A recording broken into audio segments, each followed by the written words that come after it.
Hi, everybody. It's Rachael Colosino. We need your help. The more reviews we have for Inspired Intentions, the easier it is for people to find us. So please leave us your review wherever podcasts can be found and help more people find Inspired Intentions. As always, thank you for listening.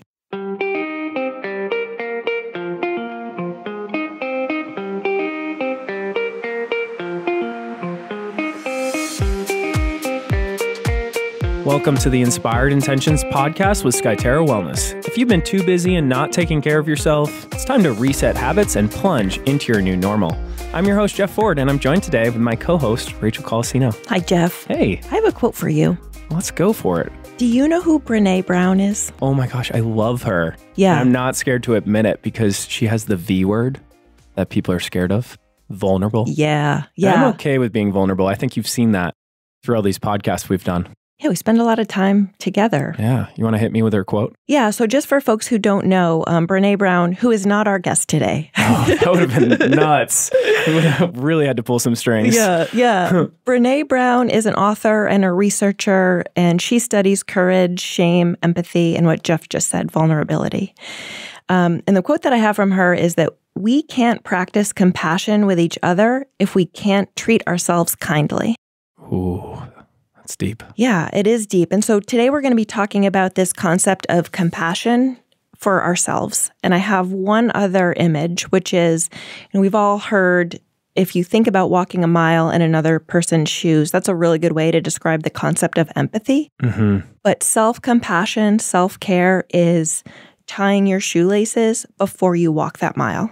I've never heard that before. Yeah. I like it though because there's movement involved with the analogy. Yeah, and I exactly. Like to move. Yeah, That's I know. Almost, is that like, when they say when you're on an airplane and say the oxygen mask come down? Exactly. But the oxygen mask on first? Yes, so you can help others. Concept? Yeah.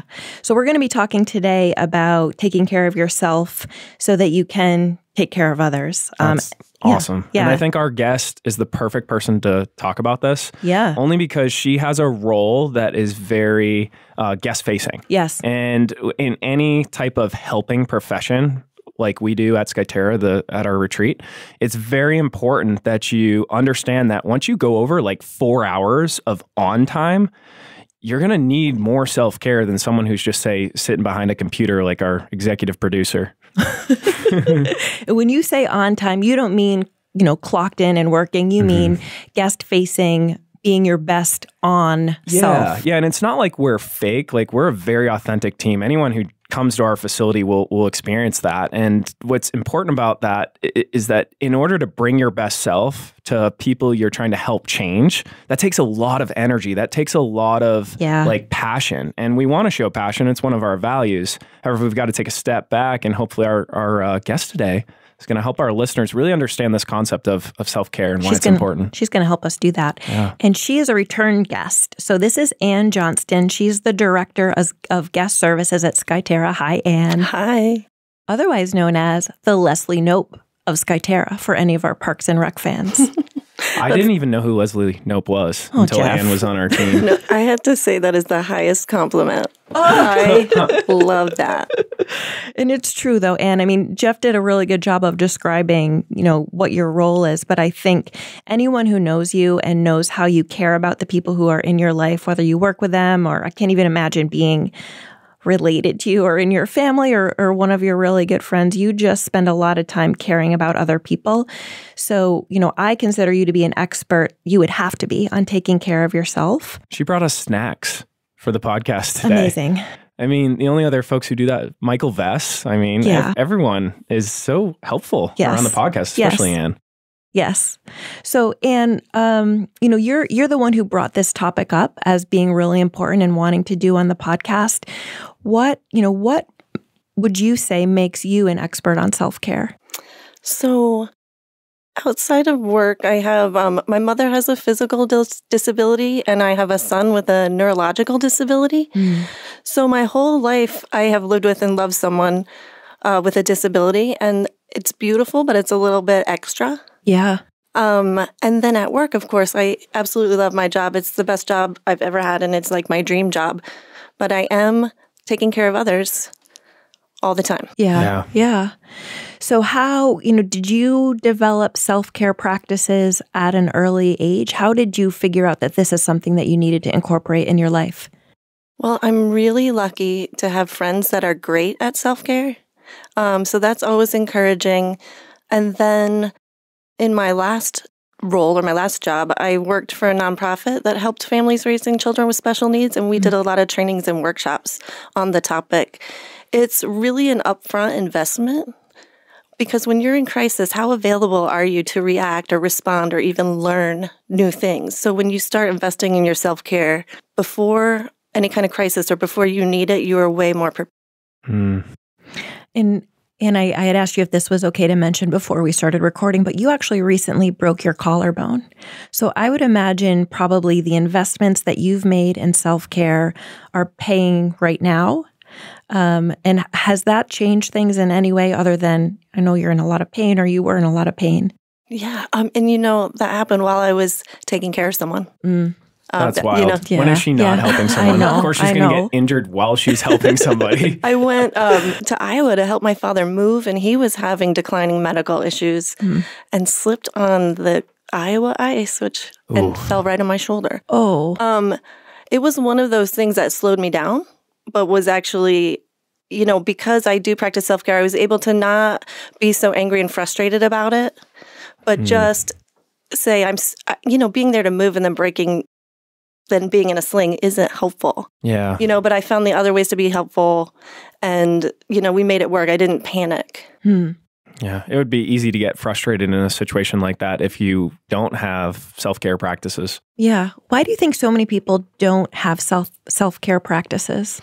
Well, I think we fail at it because it's easier to take care of others. It really often is. You have to really have a self-compassion for yourself and say, I deserve this or I need it. Self-care is not self-indulgent. It's self-respect. Oh, I like that. Yeah. And, I think too, a lot of people think with that self-indulgency, it's like, it's all about me, it's me time. But again, it's having compassion for yourself, knowing that you need to take some time for yourself, again, so that you can help the other people in your lives. And what are some things, can you share some of your self-care practices with us? I'm really curious. Yeah, sure. Well, I love to travel. I love planning travel. And I think when you have a goal that you're planning for, and I'm just going to go to Skyterra. When you make that reservation, you have just committed to your own self-care. Great point. And even when you rebook, you are just committing to yourself that you're going to continue with your self-care plan. It's a financial commitment, it's a time commitment, but most importantly, it's a self-care commitment, which is so cool. And even if you, let's say you leave Skyterra and you kind of get back into your old ways, that you have a date that you're coming back to recharge and reset and get back to it. So what you're saying is even if, you think of self-care, it doesn't have to be something like a week or two at Skyterra or a week or two, on an island vacation. It's even just the act of planning for it that is self-care. And you just talked about it a minute ago, physical self-care is a type of self-care and often looks indulgent if it's like getting your nails done, getting your hair done. Okay. But it doesn't have to be. That is self-care. It's doing something nice for yourself that's going to make you feel better. So folks might do this on the weekends. Just make sure they have a plan around every single weekend you're doing something like that. That is registering as self-care. Can I share? I think this is the simplest, most and hardest way to start is that self-compassion. So you have to... Okay, there's a Cherokee legend about two wolves, and this grandfather is telling his grandson that inside me there are two wolves that are fighting all of the time. And one is evil and mean and angry, and the other one is kind and forgiving and gentle. And then the grandson says, well, if they're always fighting, who wins? And he says, the one I feed the most. Oh, wow. Oh, I just got chills. I want to feed my self-care. Yeah. Man. But it's those things those disclaimers that we put out there when we are, let's say you're about to, it happens at Soul Collage a lot. when we share, someone will say, well, mine looks like a child did it, or yours are all better than mine. So they'll almost like put themselves down. And for our listeners, Soul Collage is a class we do every Monday at Skyterra. Oh, and that's my big self-care. Once a week, I get to do that class. Like, so that's actually like, even though you're around people, it's self-care for you with like sharing with them that craft. Yeah. And it's like, even though I'm kind of working, it is my favorite thing to do. I get to shut down and like cut and paste and play. Well, I'm glad we really need you in that time slot on Monday nights. So I'm glad you like it. It works. Yeah. Back to the disclaimers. Yes. You were talking about how people, they kind of put themselves down or say it's not like good enough almost. Yeah. So when we do that, we tell other people that they're allowed to think less of us, or, we give them permission to treat us the way we treat ourselves. So if you can just keep those disclaimers, even if you're feeling them inside. Can you give us an example of what one of those disclaimers might be or what it might sound like? Yeah. Like if let's say you're about to do a presentation or something and you say like, I'm not good at this, but I'm going to try. Yeah. I hear that a lot with guests, like in a fitness setting, especially like in the early parts of the week, is they're like, man, I don't know if I should go to this higher intensity class. I don't know if I can do it. And that's a really important point that like, it's almost in all aspects of our lives is we might have some of these disclaimers. And stop doing that, you're saying, Anne? Yes. Yeah. And it takes practice. It's not easy. And then sometimes we talk about our inner critics, that voice in your head. And that it's really hard to make that inner critic be quiet. But sometimes in your head, you have to say, you know what? I hear you, little inner critic, but I'm going to listen to my inner champion right now. Ooh. Listen to the inner champion. I like that. The kind wolf. And yes, and feed the kind wolf. I like that. So, Anne, you were starting to say, when you're thinking about what a self-care plan might look like, even just planning for it, physical self-care, like getting your nails done or getting your hair done. Is there any other kind of self-care that you see as really important? Yeah, so there's that physical self-care, and that can be exercise too, or running, walking. How'd you know running could be one? You might have two people on air with you right now who really like it. I know some people on a run streak. Oh, very nice. See, she's caring about us right She now. is in the middle of the episode. She's the best. Yeah. Our executive producer wouldn't do that. There's definitely the emotional self-care. That we talked just a minute about that, just like the self-compassion. That can be allowing yourself to cry. When we cry, we often are immediately like, say, I'm sorry. Oh, that's an interesting one. I think I do this a lot too. It's like you apologize when you shouldn't apologize. Like it's like crying we're not supposed to cry. Yeah. Like specifically like as a male, like sometimes that's like the theme. But yeah, what are your thoughts on that when people are like, I'm sorry, when it's really something they shouldn't be sorry about? So, I love Soul Collage. I can't not talk about it. But at the end, when this really beautiful thing happens, I read something and I do put out a disclaimer, but I say it like this. I say, I might cry. And if I do, don't rescue me. Just let me work through it and let me finish. Ooh. So because that's harder when everyone just wants to tell you it's okay or pat you on the back. It's like, I'm okay. I'm just emoting. That doesn't work with my wife typically. No. It's okay. It's not what that person needs, I think, at that time. Yeah. Yeah. In Soul Collage, do you actually create one every week? Most weeks. If there's a really large group, sometimes I'm just more facilitating.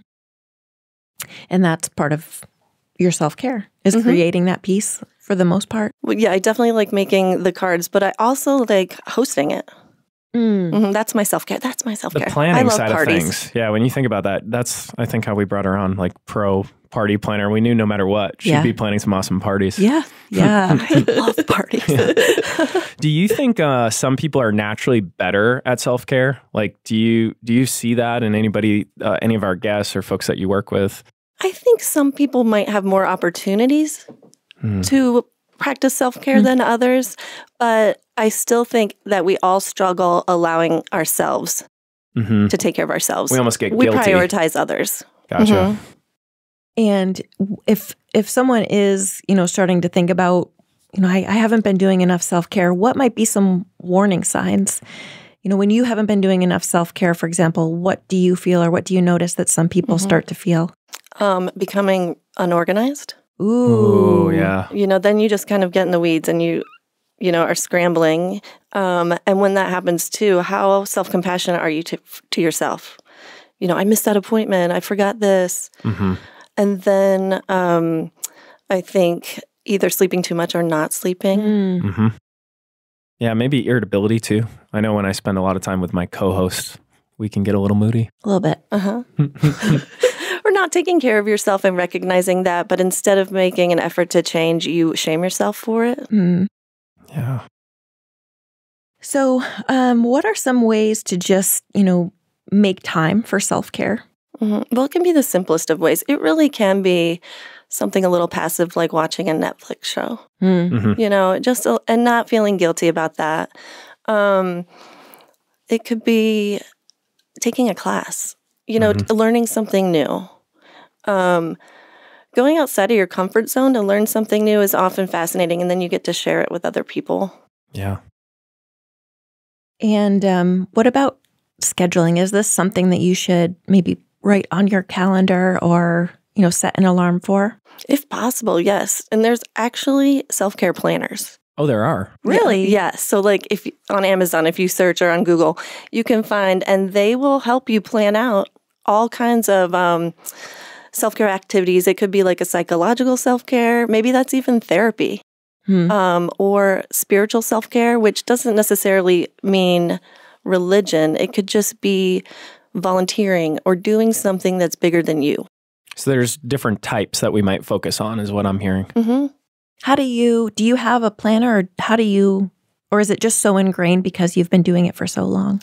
I have a planner, and I do like to have, on my days off, I do really try to do all the things I need to do plus 2 things I want to do. Look at her taking care. Mm-hmm. Yeah. So 2 want-tos every day? On your days off when you can. Okay. I'm always just so curious about your habits because I want to just do what you're doing. So on your last day off, did you do 2 want-tos? Oh my gosh. Yes. I went to, and this was my good friend. She signed us up for a gong bath, which is similar to Lori's sound healing that we do at Skyterra. Earlier podcast episode. Great. But this master from India came and he had all these different gongs and there were some yoga poses involved. So I had to talk to them before and say, I hurt my shoulder, They told me how to modify it, but he put his hand on me and said, this is going to be very healing for you. And so during the experience, I had all the feels. I was feeling the vibrations, all of it. But at the end, when we had a meditation, this like rush of heat really quickly passed through my shoulder and my arm, which is kind of fascinating because I'm numb right there. Oh, yikes. I have some nerve damage right now. Mm-hmm. And that was just great self-care. It gave me a little hope. I'm like, ooh, I just got a little healing, that I wasn't really expecting or I didn't know what was going to happen. Yeah. Is that something that you had to clear your schedule to make time for? Yes, and I had to arrange childcare. It took effort. So you're saying that probably, this is going to take effort, especially like you said at the beginning, so many of us are just living crazy busy lives. It is always going to take effort and you are always going to have to fight to prioritize it. So how do we prioritize? That's hard because life doesn't always, life will get in the way and the demands will get in the way. But I think it is just time by saying I just need this 15 minutes to myself or I need this hour to just breathe, think, or do something. Almost from a habit perspective, being very specific with it too. I think that's probably helpful. We've talked a lot about schedule. However, you're saying like still being flexible with what comes up and still trying to take those 15 minutes when you can. Mm-hmm. Can you give some tips for our listeners on how to give themselves permission to say no? Mm-hmm. So it's hard to say no. And when it could be your boss at work who's asking you to take on more responsibilities. Really hard to say no to your boss. Oh, no. Those bosses. But it could be someone asking you to give your time or your efforts at school or to volunteer or to organize something. And one thing I learned, and this was from a self-care workshop that I went to, and this woman was older, and I think she was speaking about phones that were on the wall. But she said, put a note by your phone that says, just say no. You don't have to give a reason. Oh, that's awesome. So it's just like, no, I'm afraid I can't do that, period. We try to justify self-care, I think. We're like, I have to do this because of this. But in reality, like, you don't need to justify taking time for you. Yeah. Or even to justify your right to say no to somebody else asking you to do something, which is hard because we all want to be helpful. And once we start trying to give the reasons why, it kind of gives that person who's asking you an opportunity to help you figure out how you can do it. Yes. Ooh. Yes. I think I'm guilty of that. Yeah. So yeah, and that takes practice too. It's like, no, I'm afraid I can't do that. So it sounds like that's more like practice, like, can you help me with this? No, I'm sorry, I can't. Instead of, no, I'm sorry, I can't because I have this, this, and this. And just to go into an you don't need to do that. Just say no. I'm not available, sorry. Yeah, I'm sorry, that doesn't fit with my schedule right now. Do you think when someone hasn't been practicing self-care all along, it can be even more difficult to say no because it almost feels like a change in direction? Yeah. You've been saying yes for so long. Yeah, we just said it, saying no is so hard, but it's also hard to put yourself above others. Yeah. Yeah. I think it's easy to do more too. Yeah. It's easy to take on more. And sometimes it's what you don't do means more than what you do. Can I share something too about when we don't give ourselves self-care, we can have compassion fatigue. Oh, and yeah. that's when you start to resent or not be kind to the things that, that the people you're caring for example. That's a great point. I'm sure with like your entire life, you've been taking care of what you mentioned earlier, individuals with disabilities. And I'm sure that's come up where it's like, man, if you're not taking that time for you, it's almost like creates resentment in a way. Maybe not the right word, but it's difficult where like, these are people we love. These are, important things in our life. And we want to show up with like that kind of presence to take care of them, but also take care of ourselves. Yeah. And what about delegation of responsibilities? I think that's hard too for people to even ask for help from other folks in our lives. Oh, the D word. Did you just use the D word? I did. Delegation? That's a hard one. It's so hard. And like we mentioned before, when you get into the weeds of being unorganized, it's almost like you can't even stop to think how to ask someone to help you or what they can do to help you when they offer.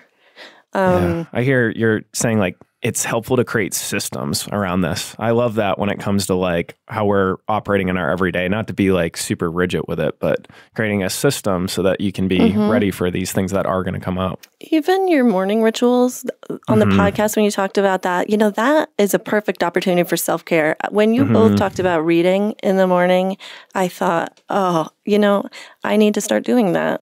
I had to switch that since Mia came along. I get it. I'm now reading in the evening. I'm still squeezing it in though. And that is a good point to make is like, we'll create these routines, we'll create these self-care practices, and we can't be scared to switch them up when our situations change or seasons of our life change. And here's a shameless plug. This podcast, it can be self-care because when you listen. So. Thanks, Anne. At least for Rachel and I don't know about our executive producer. He's got to sit behind this computer and listen to us nonstop. Listen to us, make fun of him. I mean, for the guests or anyone out there who listens, they're getting a little dose of ideas of how to live a healthy life or take care of themselves. That's great, Anne. Thank you.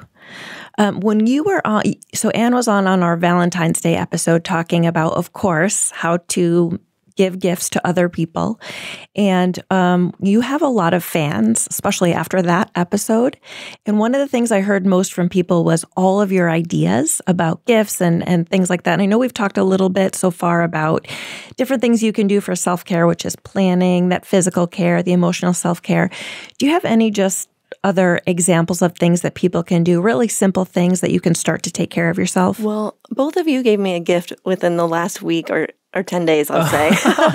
Rachel, you sent me that beautiful gift, hand towel.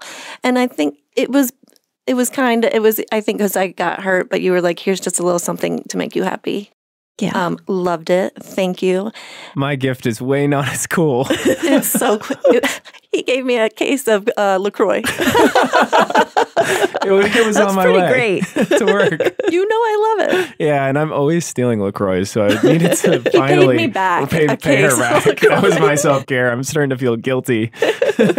No, it was sweet. I loved it. So, Anne, are you saying that maybe self-care is thinking about someone in your life that you care about and doing a little something for them?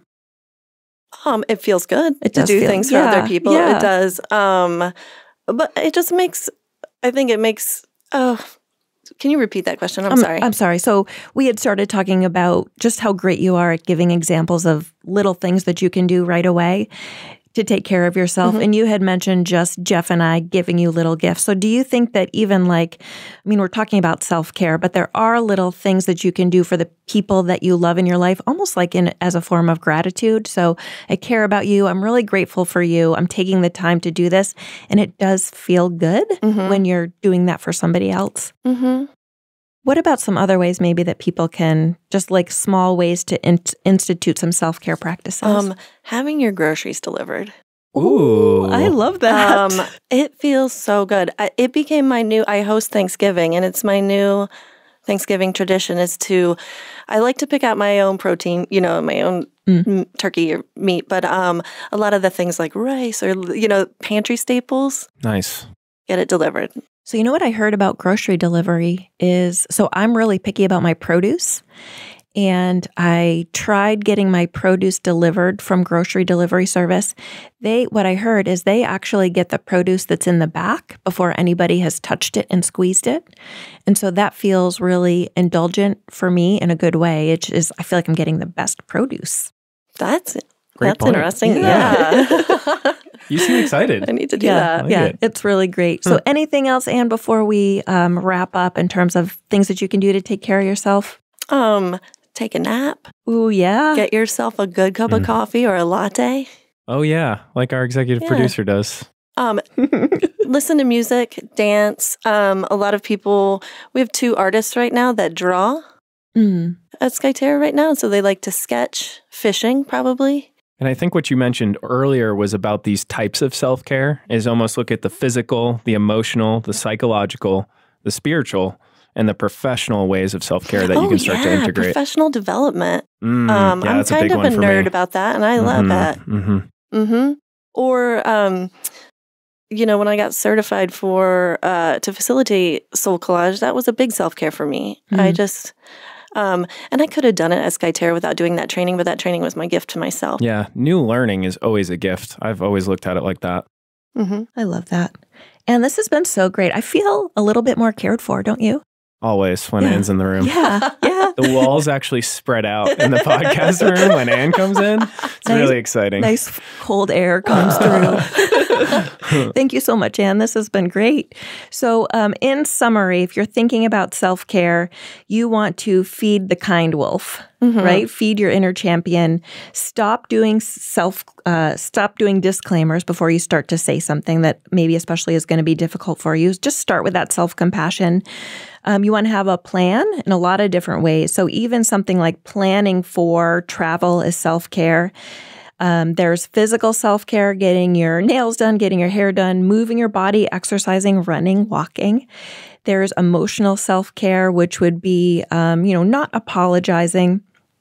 And then just some of the specific things that you said, and you could take a nap, get your groceries delivered, get that good produce, listen to some music, and then new learning, of course, which we know Jeff loves. And then just some of the warnings that you need to focus on your self-care is you're unorganized, you're either sleeping too much or you're not sleeping enough, and you're cranky. And you're unkind to yourself. Yes. And shaming yourself. Yeah. So it's an investment. Self-care is an investment. And it's worth it. Yeah. You're worth it, You, our listeners, you are worth it. Thanks so much, Anne. This has been great. Thank you. I love doing the podcast. Thank you so much. Thanks, Anne. Thanks, Anne. The Inspired Intentions podcast is a production of Skyterra Wellness Retreat. Special thanks to our executive producer, Alan Broyhill. Send us your questions and comments to inspiredintentions@skyterrawellness.com. Subscribe on iTunes and everywhere podcasts can be found. If someone you know might benefit from this podcast, share Inspired Intentions with them and give us a 5-star rating. Join us next week as we cut through the unrealistic noise on diets and fitness and show you how healthy living fits seamlessly into your already busy life. Thanks for listening.